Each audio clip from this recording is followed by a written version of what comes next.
Mind if I sit here? No.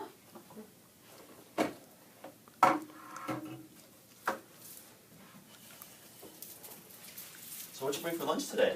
Just some soda and some yogurt. Oh, can I have your soda? Because my mom gave me coconut water. I mean, I kind of wanted it, but... And I really don't like coconut water. Just, Come on, you don't really need the soda. I guess not. Right? Coconut water doesn't have any calories, so that'd probably be better for you. Okay. I can have your Coke. And she gave me this like crappy protein shake stuff. Do you want that? Not really. But I'll trade you for your cheeses. I love cheese. And what kind of yogurt did you bring? Strawberry.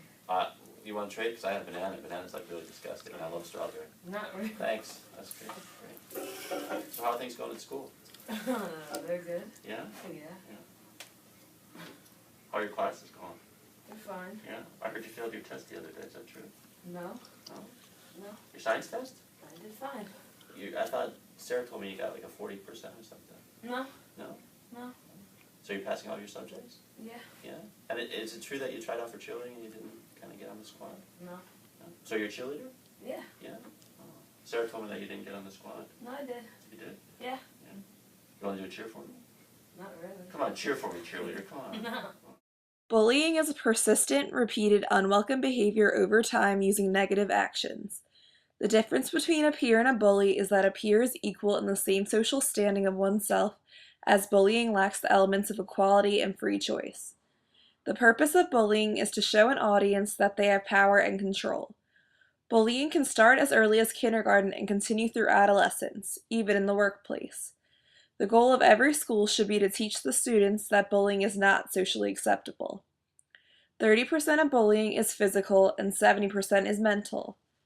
50% of students admitted to bullying and 75% said they have been bullied. Educators can easily get the impression that bullying is not a problem in their school. Teachers typically only see 4% of all bullying because it is very subtle. Just like in the beginning of this video when Dr. Pat was verbally bullying Brooke. There are hundreds of strategies to use to help students cope with bullying. This video will touch on 5 strategies: peer mentoring, teaching assertive skills or social skills, support groups, using literature as a tool, imagination theater or role play, and having a school-wide anti-bullying code. Coping is the behavioral and cognitive effort that individuals use to meet the demands of their everyday situations. It includes the thoughts, feelings, and actions used in response to the environment. Coping is a learned experience. Just as children must learn to cope with the death of a pet or family member, children must learn to cope with bullies, said Dr. Pat. It is a current problem that there are snowplow and helicopter parents. These types of parents want to do everything for their kids and solve all of their problems. This causes the student who is faced with bullying to not know how to stand up for themselves, which has made it easier for bullies to bully these students. The first strategy is peer mentoring. Peer mentoring is when a peer helps another peer who is struggling socially. A peer mentor's role is to intervene with bullies. He or she is basically a friend, who has the characteristics of being reliable and trustworthy. A helpful tip for choosing a good peer mentor is having a student who is popular or pro-social. He or she can walk you to class, sit with you at lunch, and just listen to you. Peers need to be aware that they have an impact on bullying outcomes.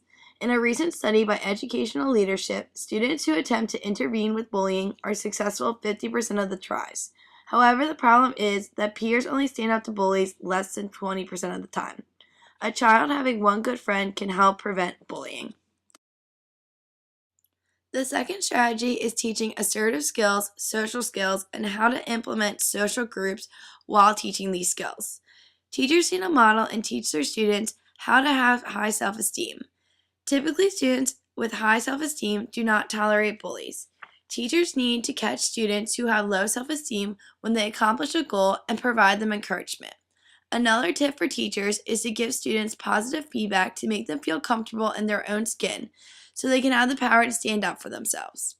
Teachers need to emphasize their students' strengths. Also, they need to tell their students to be confident in all their answers. When students are faced with bullies, they need to have the confidence in themselves and their replies.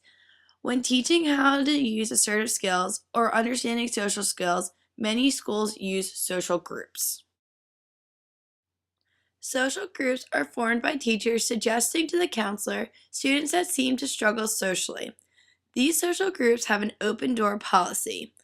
This means that the students will be free to discuss whatever is on their mind and will have the trust of the counselor.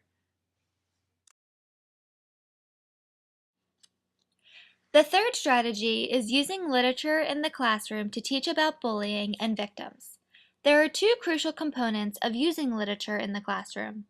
First, the literature must be readable and relevant to young adolescent lives. Second, the students should reflect in writing and discussions about the stories and how they connect to actual bullying in their school and lives. The teacher can also encourage students to write in journals to ease their pain. There are two possible outcomes of using literature in the classroom. One, the victim may be comforted by reading a story where another person is experiencing the same thing they are. And two, the bully might begin to identify with a fictional victim, leading him or her to feel empathy and to the possibility of change.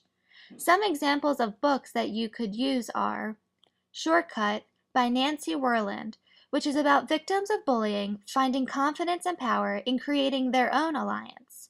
Another book is A Letter from the Fringe by Joan Bauer. This book is about a victim of bullying receiving a powerful letter of support and a birthday card from a friendly fellow student. The fourth strategy is using role play. Imagination Theater is a program that uses humor to role-play effective anti-bullying and coping strategies. They use volunteers from the audience to show the specific application of these techniques. Role-play can be used school-wide or in specific classrooms. If a teacher sees a specific problem behavior in their classroom, they can use this strategy to show that bullying is not good classroom behavior. With this strategy, you can role-play the same situation with different outcomes. Then the students can discuss which outcome is best. The final strategy is having a school-wide anti-bullying code. This can be a strategy that the whole school could use, but if the school does not have an anti-bullying code, then you could have the students create one for your classroom.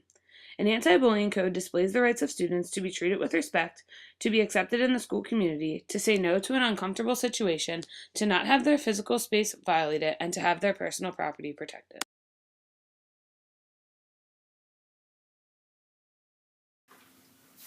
Brooke, how's school been lately? It's okay, but I don't really like lunch. Why's that? Because Michael's been stealing my food. Well, why don't you stand up for yourself? I don't know. Why don't you tell him that that's your food and he has his own? And if he keeps it up, just tell me and I'll sit with you at lunch. Okay. Okay. Hi, Hi. how you doing? Good, how are you? Good. It's okay if I sit with you for lunch today? Yeah, that's fine. Awesome. So it looks like you brought some good stuff for lunch. Mm-hmm.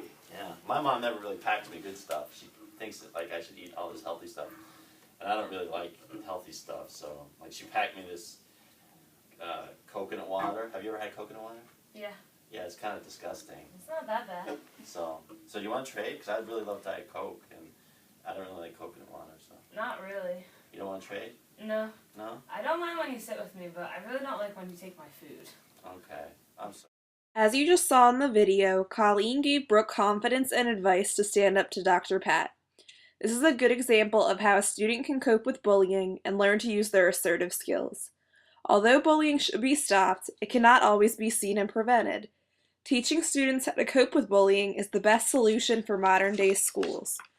We found these strategies to be the most effective. However, there are many strategies out there, and as a teacher, you need to find the strategy that works best for your classroom.